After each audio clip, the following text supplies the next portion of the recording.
Get on to because you said you're not religious. You're, I guess, atheist. No. Like you mean He's you're not bad. very. I'm a crappy Muslim, but I'm working on it. I'm going to get better. Yeah. Okay. Definitely. Haram. Yeah. But as in Jew. Okay, we'll get onto that. Right now, like your parents see what you're doing. Do they not have any comments based on your work? Oh, no. They definitely do. They just want me to, find the deen, find God. They definitely say that all the time.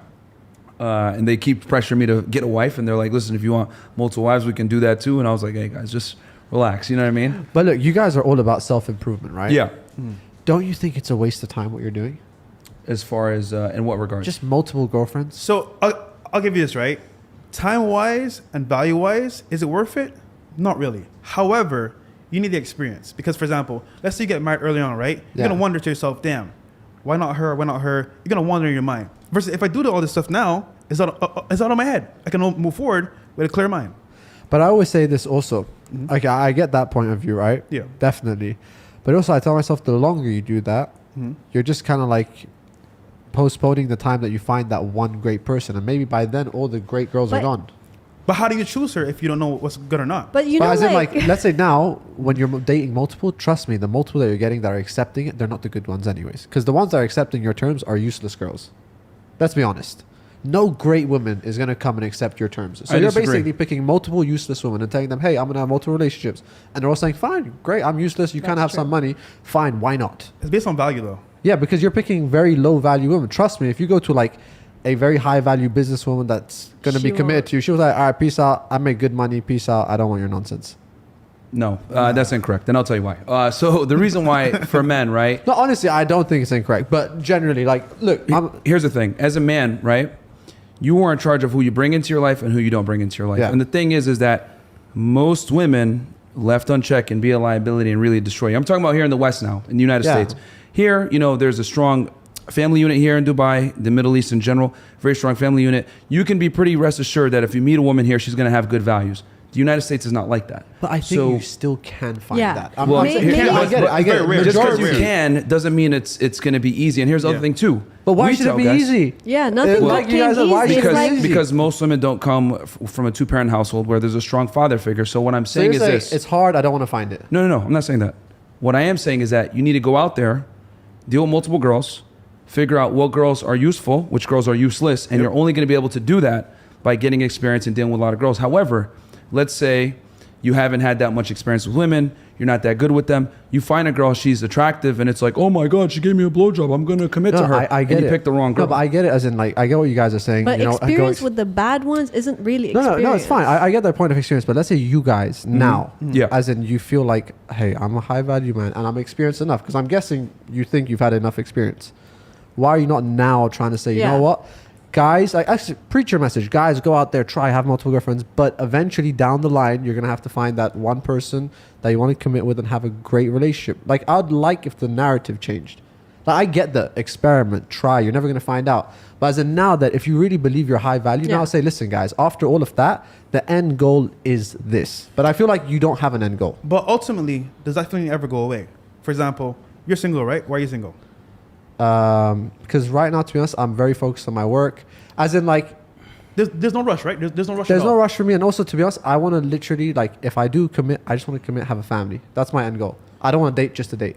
I've had previous experiences. I've dated, great, it's been fun. But right now, my end goal is work, have a family. But like you said earlier, there's no rush.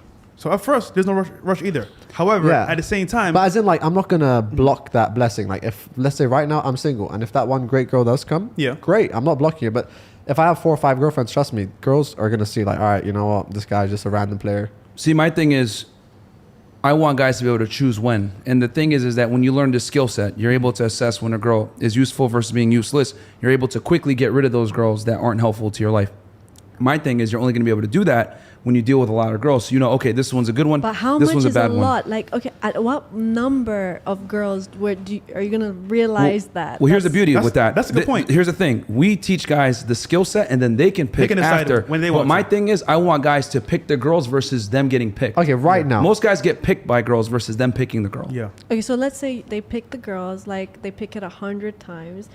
At what point do they stop and say, hey, you know what? I'm picking the wrong type of girls. Ultimately, it's up to that person. We're just saying, here's the tools laid out for you. We give them the tools. You decide what you want to do as a man. Remember, it's your life. But it becomes an addiction problem, and also it affects a potential good relationship, because then the guy starts comparing those girls to this girl, and they're gonna be like, you know what, she's not as fun.